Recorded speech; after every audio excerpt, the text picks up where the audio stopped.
Hello and welcome to your daily dose of Satoshi's news. Today's date is Saturday, the 8th of June 2024, the year of 1,000,000 transactions per second and more.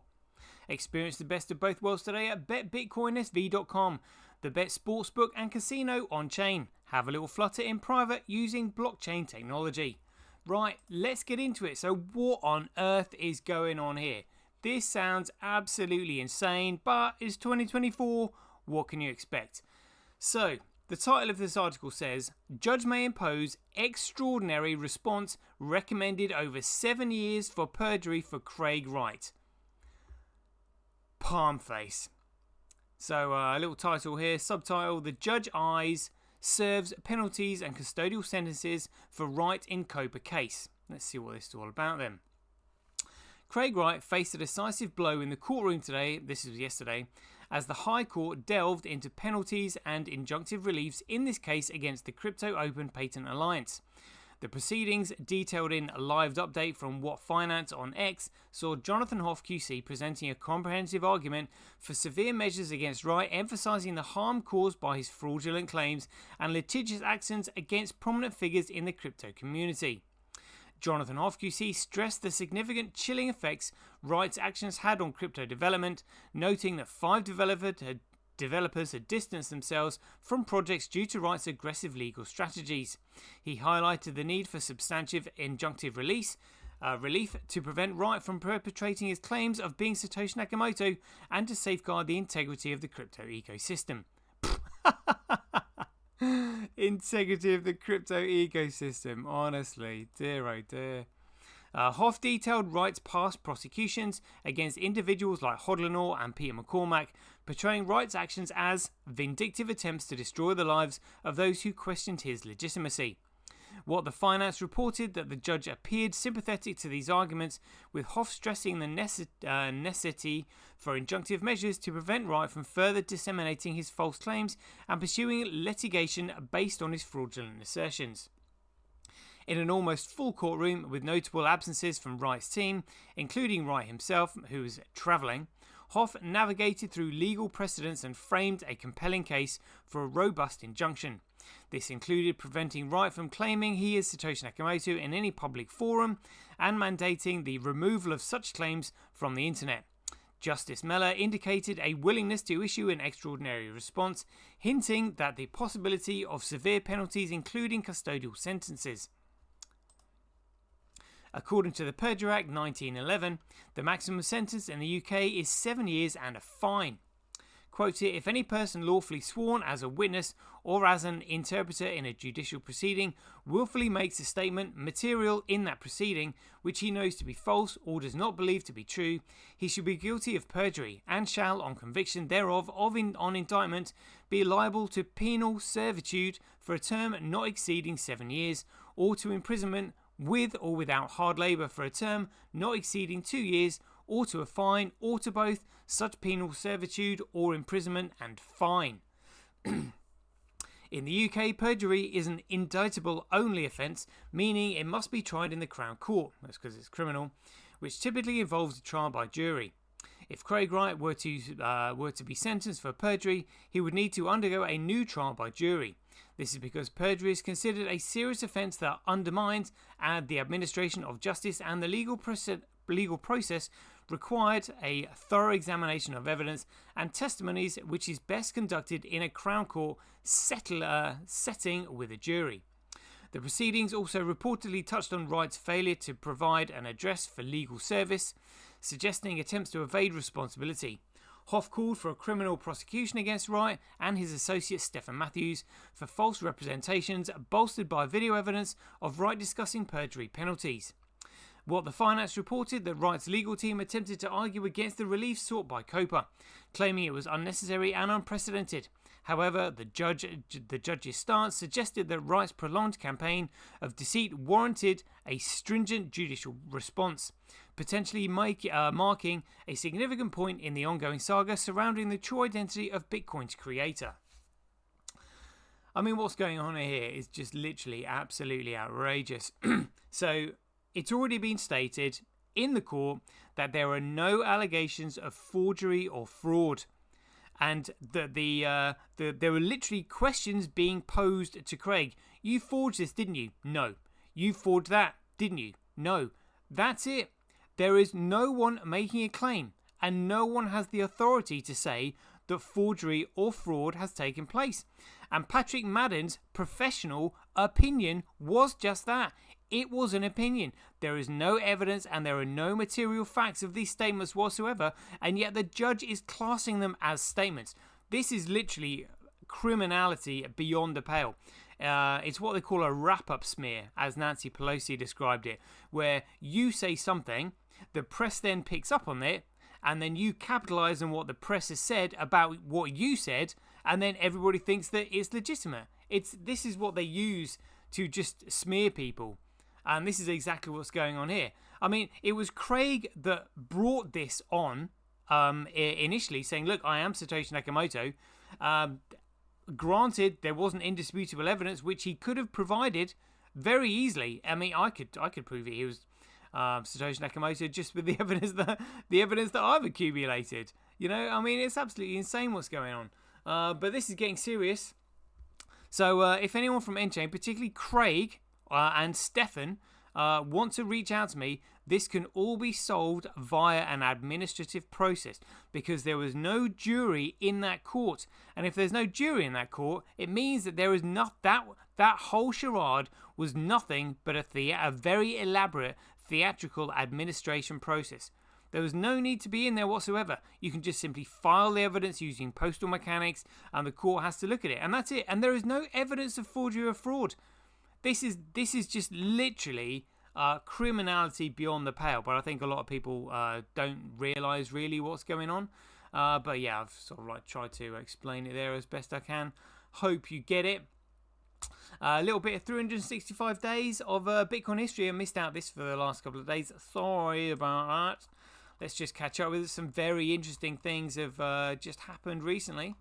So obviously there was a D-Day on the 6th of June. And funny this, so on the 6th day of the 6th month at 6:15 a.m. In 1944, so this was literally a month before the Bretton Woods Agreement was due to take place. And the Bretton Woods Agreement, you know, negotiations took place between the 1st and the 22nd of July. So this was just literally the end of the war, like a massive ritual sacrifice. Because as we know, the Second World War was nothing but the world's largest manufactured gold heist. In order to bring about the Bretton Woods Agreement, so that the world would effectively start running on a world reserve currency, or a world, you know, because the standard was gold for money, as Henry Kissinger, who controls money, controls the world. But if you control money, it becomes securitized. So what they had to do was steal all the gold, securitize it, put it on the US dollar standard, and then get everybody using dollar. And that's what this one world government thing is all about. So yeah, when you realise that, it kind of like makes you feel a bit sick, knowing about D-Day. On the 7th of June 2009, the domain name blockstream.com was created. There was also an email from Marty Malmy to Satoshi. Let's have a quick look at that. Yeah, that was to Satoshi Nakamoto. Interesting. On the 8th of June 2010, Hal Finney tweeted out, going to Google Calendar pages causes an infinite loop of redirects for both my wife's and my Mac's. Google status page says A-OK. And we can actually have a look at this post there, the 9th of June 2010. Pretty amazing. And Kurt here has actually written a fantastic article, but this was 10th of January 2023. And it said, the Fake Toshi series, Hal Finney, the man, or the men who were not Satoshi. And actually, this is a really great article here. So we've got the famous running Bitcoin tweet. And it was also the fact about how Mac here, how Hal was actually a Mac user. Referring to how Satoshi Nakamoto actually used a Windows. So let's have a quick read of this. But how wasn't Satoshi? While Finney was absolutely involved in the earliest public days of Bitcoin and deserves credit for being a great believer in the system and a confidant to Satoshi, a little bit of digging makes it pretty clear that he could not have been Satoshi Nakamoto, the creator of Bitcoin. Windows, Mac, and Linux, we know Satoshi Nakamoto was a Windows user, a borderline exclusive Windows user, which is a major point that made Nakamoto stand out as an anomaly in the coding world where Mac and Linux systems are more common. For example, Nakamoto used Laszlo's Hanieks to code, asked Laszlo Hanieks to code up Bitcoin on Mac OS because he didn't have a Mac to work on. According to Hanieks, Bitcoin originally didn't work on Mac, so I ported it to that. Satoshi actually asked me to do the release for Mac OS. I would do the build because he didn't have a Macintosh. He didn't know how to build it for Mac, so I was doing that, and it was actually my binaries that were being processed, that were being posted. However, we know how Finney was a Mac user, as he tweeted about it, explained how to use PGP, that's pretty good privacy, workarounds on Mac systems, and was comfortable speaking about working in Mac environments. Bitcoin isn't crypto, yeah, we know all this anyway. But yeah, that was a post that Hal put out. But look at this, he also said here, look, as for your suspicions that I either am or at least help Satoshi, I'm flattered, but I deny categorically these allegations. I don't know what more I can say. You have records of how I reacted to the announcement of Bitcoin, and I struggled to understand it. I suppose you could retort that that I was able to fake it, but I don't know what I can say to that. I've done some changes to the Bitcoin code, and my style is completely different from Satoshi's. I program in C, which is compatible with C++, but I don't understand the tricks that Satoshi used. So, all these people saying, oh, yeah, it's Satoshi Nakamoto. No, you're saying how Finney is Satoshi Nakamoto. No, he wasn't, and we know he wasn't. But this is a great article with lots of history there. From Kurt Wattock, as you'd expect, very thorough indeed. Quality reporting there, quality reporting. Yeah, loving that. Loving that for a bit of Bitcoin history. Wow. Amazing. And also on the 8th of June 2018, the Bitcoin Standard was first published, authored by Saifedean Ammous. That was the Bitcoin Standard, but the Bitcoin non-standard. I mean, things though, the world will probably run on a Bitcoin Standard, but again, all these people writing these books, they don't really understand what Bitcoin is. It's crazy when you think about it. I can actually explain Bitcoin better than them, even if I do say so myself. Jeepers. So anyway, 12-minute show so far, so let's just see if we've got anything else. Let's just crack on with these figures quickly. So it looks like we've taken a tumble here at Bitcoin, just $56. Hash rate 0.08, network nodes 0.21, transactions 59%, block size 67. Let's have a look at the size of the blocks coming through. No gigabyte blocks there, but we've got an 11 megabyte block. Yeah, all the usual figures. It's 649,000 times cheaper to transact on Bitcoin than core coin. 93%, almost double. More profitable to mine on BTC than Bitcoin, but yeah, never mind. That's just gonna encourage other miners to flee the chain, and those who are on it are going to be scooping up more Bitcoin. Calvin will be pleased with that. My goodness. Let's have a look at the hash rate, because this is where the politics lies. Global hash rate 7 days, global hash rate 24 hours. Core coin hash rate, Bcrash hash rate. Oh, other miners just down to 52. What's the profitability on that? Oh, 6% more profitable to mine on BTC than Bcrash, even though other miners have reduced their hash rate down to 52%. Interesting. Fisher price cash, who cares? And then we've got Bitcoin. We'll have to have a look at what's on chain to actually have a look at the mining here. That actually looks pretty good. Gorilla Pool 7%. Tau 52, Kuv 27.27, QD-Link 13.29. It's interesting. Crypto Quant, yep, so exchange has been cashing out all this time. The Tether Weather, what's been going on, a market cap, so that's over 24 hours. So in the week, it's gone from 112 to 112.4. So 400 million gone in the week. I mean, We're used to seeing billions flooding in anyway, but yeah, never mind. Bitfinex short positions, not really too much to report on there.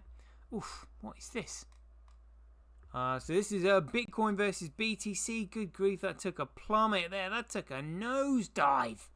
I'm guessing that would have been from the what went in on court yesterday. Injunctive release and all that, relief and all that, and the judge saying, "Oh, you're 7-year prison sentence." Blah blah blah blah blah. Good grief, that needs to be sorted out. Let's just have a look at Bitcoin versus USD. Oh, looks almost identical, really. That dear oh dear. Let's have a look at the overall market then. So market cap, that's still down, $2.57 trillion. Let's have a look at BTC. Yeah, so that went up and then just sort of fell off a cliff a little bit there. I think the entire market went down. Trade volume just 2.1. It's not a lot at all. Market cap 1.3 trillion. Let's have a look at Bitcoin. See if we can find it.